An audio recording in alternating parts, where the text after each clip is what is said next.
Estamos de regreso y hablamos de justicia. Cuando yo digo esa palabra, yo sé que muchos de ustedes, como yo en mi momento, dice, wow, justicia, qué aburrido y cómo hablamos de eso. Pero la persona que me acompaña hoy es una, y ella no lo sabe o no lo sabía hasta ahora, es una de las que hizo que yo pensara de la justicia de manera diferente. Wow. Sí, magistrada Giselle Méndez, bienvenida. Ay, muchísimas gracias por esas palabras y por esta invitación a hablar de algo tan hermoso como la justicia. Yo me llevo la impresión también de que usted entiende la justicia como algo hermoso, porque la conocí en un taller de proceso penal que organizó el Poder Judicial para periodistas hace ya varios años. Y de esa experiencia yo me llevo un recuerdo que guardé hasta hoy como una persona que ama su área profesional, pero que también ama enseñarla. ¿Dónde usted se siente más cómoda? ¿En el tribunal o en un aula?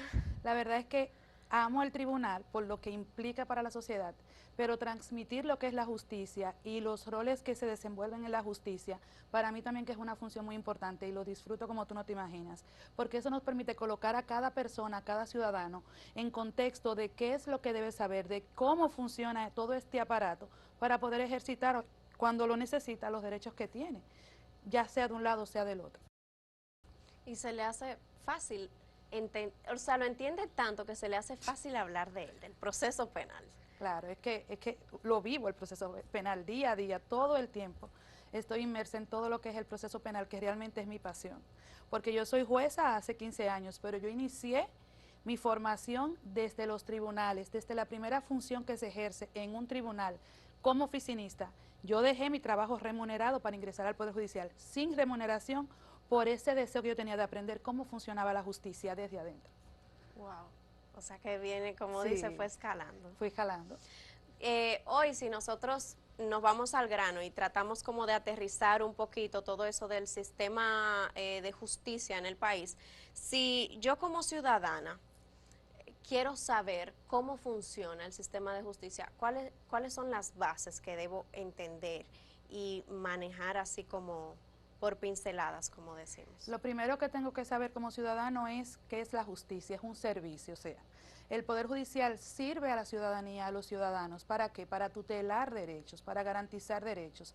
Entonces, toda persona, lo dice nuestra Constitución, tiene un derecho a ejercer sus derechos y a recibir tutela judicial efectiva, que en caso de algún conflicto tenga dónde acceder a un tribunal para que un juez, desde la posición de imparcialidad como un tercero, dirime ese conflicto y aquí le dé a cada quien lo que le corresponde. Entonces, lo primero que yo tengo que saber es que la justicia es un servicio al que yo puedo acceder cuando yo necesito que se intervenga para que se me tutele a mí un derecho como ciudadano, como persona física, como persona jurídica, en cualquier contexto o en cualquier área de las interacciones sociales, no solo en materia penal.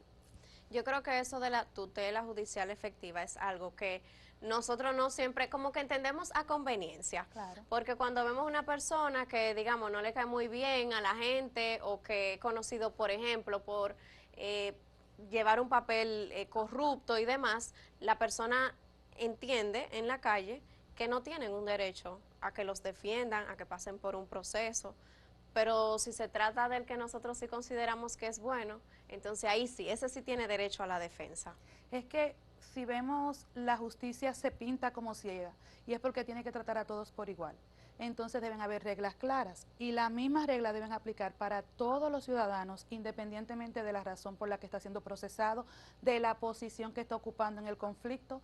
Tú eres quien me agrede, yo soy el agredido, eso es indiferente.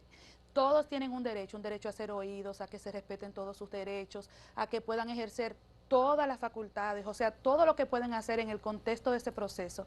Y el juez está ahí para garantizar que todos en igualdad de condiciones ejerzan esos derechos y que quien tenga la razón o acredite su razón la reciba también desde un órgano que lo está haciendo desde una posición de neutralidad e imparcialidad, que no está comprometido ni con los intereses del agraviado ni con los intereses del agraviante, que no tiene ninguna familiaridad con ninguno de ellos, que lo mueve es únicamente el deseo de tutelar los derechos de cada quien, desde el proceso y las reglas que están instituidas para que cada quien sea efectivamente oído y aun cuando se pierde, se recibe tutela judicial efectiva.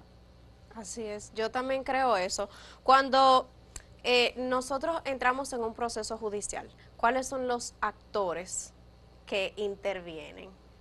En el sistema judicial siempre habrá un juez, en todo tribunal hay un juez, entonces los actores van variando dependiendo de la materia y la naturaleza del conflicto que se va a dirimir. El más conocido, obviamente, es el escenario penal, pero tenemos, por ejemplo, conflictos laborales donde un empleador quizás no reconoce los derechos del trabajador. Ese trabajador tiene derecho a acceder a la justicia, a un tribunal para que se le reconozcan sus derechos. Lo propio opera cuando existe una deuda entre dos personas que no se ha pagado. Ahora, en el escenario penal, que es el escenario más complejo por los derechos envueltos, ahí está en juego la libertad de la persona, ahí está en juego incluso la libertad o los intereses de las víctimas de infracciones. En ese escenario convergen diferentes actores. Todo inicia por un actor, que es el Ministerio Público, que es el que representa a la sociedad, que representa a ese ciudadano, la persona donde ese ciudadano que está afectado acude a reclamar que lo escuchen y que lo defiendan. Esa persona va al Ministerio Público y él constitucionalmente tiene una obligación de verificar, de investigar ese caso y de promover la acción si corresponde. Entonces esa acción obviamente se va a dirigir en contra de una persona específica que pasa a ser el imputado. Y ese imputado igualmente tiene derecho a que en todo momento lo asista un abogado que defienda a nivel legal y técnico sus intereses y sus derechos. Entonces ya tenemos a un primer actor, que es la parte acusadora, Ministerio Público y ciudadano víctima, y a un imputado que es asistido de su defensa, contra quien se dirige esa acusación y quien se defiende. En el centro está el juez, y el juez funge como un árbitro. Es el que está escuchando a todas las partes, está verificando que cada una de las partes tenga acceso a lo que necesita, que ejerza todo lo que tiene que ejercer efectivamente y que luego va a decidir quién tiene la razón. Si procede a dictar una sentencia condenatoria en el contexto de un proceso penal, si fue debidamente acreditado a nivel probatorio, o si por el contrario no existe la posibilidad de dictar una sentencia condenatoria. Eso lo decide el juez, que es un árbitro, un tercero que no está vinculado con nada de lo que está pasando, ni con los intereses de los involucrados. Y el mejor símil es ese, un árbitro entre dos jugadores, dos boxeadores que están aquí, dejándolo todo en el ring, que es el estrado, el tribunal. Magistrada, si ya que vamos como entrando en materia Sí. directamente, si yo como ciudadana, por ejemplo, voy a poner un escenario, a mí me roban algo, a mí me ocurre algo que yo quiero llevar a la justicia, ¿qué es lo primero, lo segundo, lo tercero que yo tengo que hacer? Yo creo que muchas veces el dominicano se exime de acudir a la justicia porque no sabe ni siquiera, primero, que puede hacerlo, segundo, cómo hacerlo. Entonces yo creo que ya comenzamos con eso de que el ciudadano se dirige al Ministerio Público. Claro. Y después, ¿qué hago? Bueno, lo primero es poner al Ministerio Público en conocimiento de lo que le ha pasado para que se inicie una investigación. Que le provea a ese Ministerio Público de cualquier elemento que tenga, porque muchas veces sabe quién fue la persona, tiene elementos, tiene evidencias que pueden ayudar al Ministerio Público a la investigación. Entonces, de entrada ya el Ministerio Público es su voz y él como ciudadano, víctima de un hecho, no tiene que hacer nada más, sino ayudar al Ministerio Público y ponerlo en conocimiento. Pero también él tiene derechos, él puede asumir un papel activo en ese proceso y él puede igualmente designar un abogado que lo asista y asumir ese mismo rol del Ministerio Público como querellante. Entonces, si se constituye en querellante, a través de un abogado él puede proponer diligencias, puede acusar, puede solicitar medidas independientemente de lo que haga el Ministerio Público e incluso puede solicitar penas distintas a las que pide el Ministerio Público. Ok, vamos a ver. Dígase que en un caso en el que la víctima fui yo, Sí. y yo acudí al Ministerio Público, si yo decido que me asista un abogado privado que yo voy a pagar, como quiera el Ministerio Público sigue acompañándome en ese proceso. Tiene la obligación de hacerlo. Y serían dos querellantes y un acusado. No, sería el Ministerio Público, un querellante y el acusado. Y se pueden aplicar penas por cada uno. Bueno. Dígase, por el Ministerio Público se podría pedir una pena y por parte del querellante Vamos a se ponerlo podría... así. Si yo digo que yo voy a venir y voy a dejar al Ministerio Público, el Ministerio Público es mi voz. Y el Ministerio Público me va a defender. Y él es que va a pedir lo que él entiende que yo necesito y que yo quiero. Sí. Y él es que va a promover esa acción en el contexto en el que él entiende que es lo que se adecúa a la realidad del caso. Ahora yo puedo también tener una voz propia. ¿Y cuál sería mi voz? Constituyéndome en querellante, yo puedo, conjuntamente con el Ministerio Público, también pedir y asumir también ese papel activo en la prosecución de ese proceso. Entonces ya el Ministerio Público puede entender que en este caso la pena idónea son 2 años. Y si yo entiendo que la pena que se corresponde, que es proporcional en atención a lo que ha acontecido, son 5 años, yo lo puedo pedir a través de mi abogado una vez me constituya en querellante. Ya entiendo. Y si ya cuando yo me constituyo en querellante, yo pago esta defensa. Ahora, si yo soy una persona de escasos recursos o por la razón que sea, solamente decidí tener esa representación del Ministerio Público, ¿quién cubre los servicios? No, el Estado, la sociedad, pero importante. Si yo soy una persona víctima de escasos recursos, existen oficinas de servicios y representación de los derechos de las víctimas. Por ejemplo, en el Palacio de Justicia de Ciudad Nueva incluso existe una oficina que asiste a todas esas víctimas que quieren asumir un papel activo y no tienen recursos. Y esa oficina incluso depende del Ministerio Público, para no cerrarle la brecha a aquella persona que no tiene condiciones económicas para costear un abogado, de que pueda ejercer plenamente y en todo el contexto y extensión que desea sus derechos, porque la víctima no solo puede constituirse en querellante, puede igualmente reclamar que se repare económicamente el perjuicio que se le ha ocasionado. Hay un principio legal establecido en el Código Civil que todo el que causa a otro un daño tiene que repararlo. Entonces esa víctima puede igualmente reclamar en el contexto de ese proceso la reclamación de ese daño y también lo hace a través de un abogado, ahora constituyéndose en actor civil. Entonces, esa posibilidad también se le provee a esas personas de escasos recursos a través de ese Departamento de Representación Legal de los Derechos de las Víctimas que litiga frecuente y constantemente en todos los tribunales del país asistiendo a ese tipo de víctimas. Dígase que a través del Ministerio Público el ciudadano igual es guiado hacia esos demás espacios en los que se puede constituir en otros agentes que intervienen en el proceso judicial. Claro que sí. ¿Cuánto tiempo podría yo durar en pasar entre una cosa y otra? Porque eso, yo sé que la mora judicial es uno de las piedras en el camino que tiene el sistema de justicia y ha sido resaltado por la misma Suprema Corte de Justicia en el momento necesario. ¿Cómo fluye todo eso? O sea, después de que yo voy al Ministerio Público, ¿cuánto tiempo podría tardar yo en recibir otro tipo de ayuda? Hay plazos, o sea, hay plazos establecidos. El proceso tiene reglas y todas esas reglas están escritas en el código.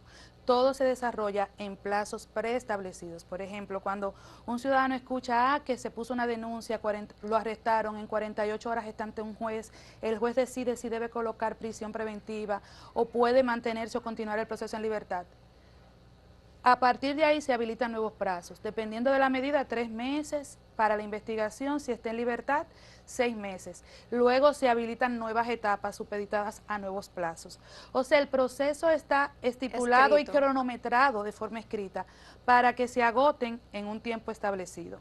No se agotan plenamente todos los plazos necesariamente, incluso el Poder Judicial, como parte de sus ejes estratégicos, ha iniciado e implementado un programa de justicia al día para garantizar la dignidad de las personas. ¿Y a qué es que se apunta? Amor a cero, a cumplimiento y apego irrestricto a los plazos procesales, porque se garantizan derechos cuando tú recibes una respuesta pronta y oportuna. Entonces, eso es una de las finalidades del Poder Judicial en este momento es garantizar esos derechos, abordándolo desde ese eje, que toda persona reciba respuesta oportuna, pronta respecto de cualquier reclamo que tramite en sede judicial. Y para eso ha recurrido incluso a la implementación de medios tecnológicos que faciliten la interacción y el día a día de los tribunales.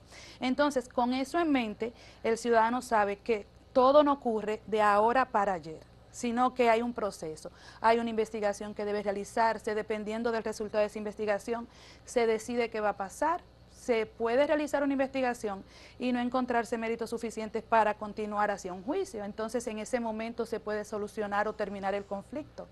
Pero quizás también en esos 3 meses de la investigación las partes pueden llegar a un acuerdo el imputado puede reparar el daño que ha recibido la víctima puede consentir la aplicación de una modalidad alterna de solución de ese conflicto, el proceso se puede suspender, el imputado puede someterse a reglas, al seguimiento de un juez que vigile que él no vuelva a reincidir o a incurrir en ese tipo de conductas y garantizar que sin la intervención judicial ese proceso se resuelve y ese conflicto se resuelva de forma definitiva.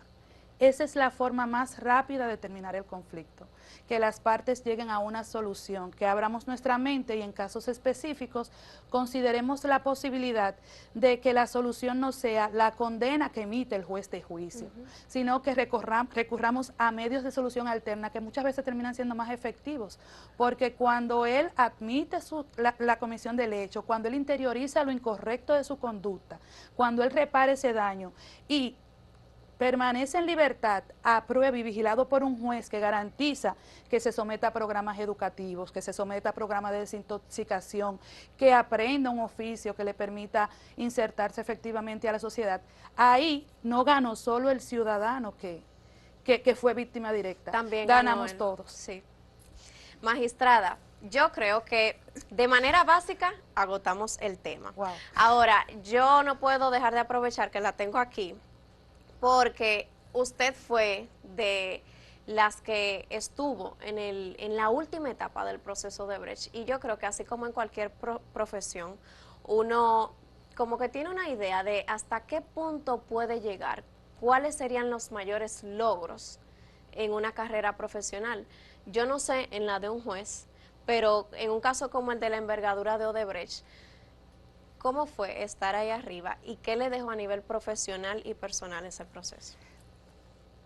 Parecerá trillado, pero es ser un caso más igual que todos los casos, porque el juez debe juzgar, y yo hago mucho hincapié, desde una posición de absoluta imparcialidad.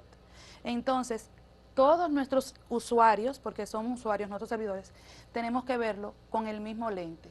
Son los mismos usuarios y nuestro compromiso y satisfacción debe ser respecto de cada ciudadano que acude ante nosotros a recibir tutela, a reclamar derechos.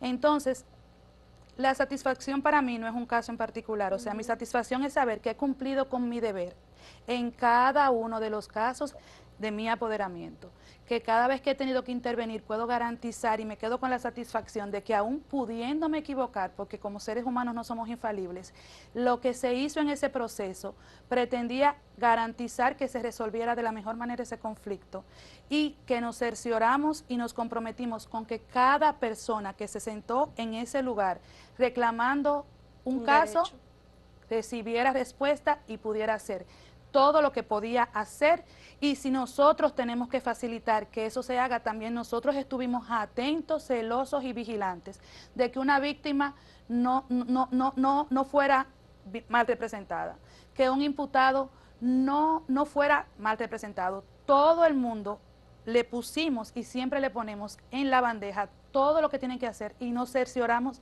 de que estén ejerciendo sus derechos, porque eso es lo único que puede legitimar la decisión que uno puede emitir, aun cuando no favorezca a una de las partes, porque siempre va a favorecer a una y no va a favorecer a la otra.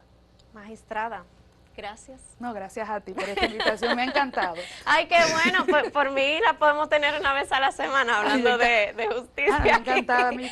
Señores, hasta aquí ya el tiempo se nos acabó, pero para mí fue un placer.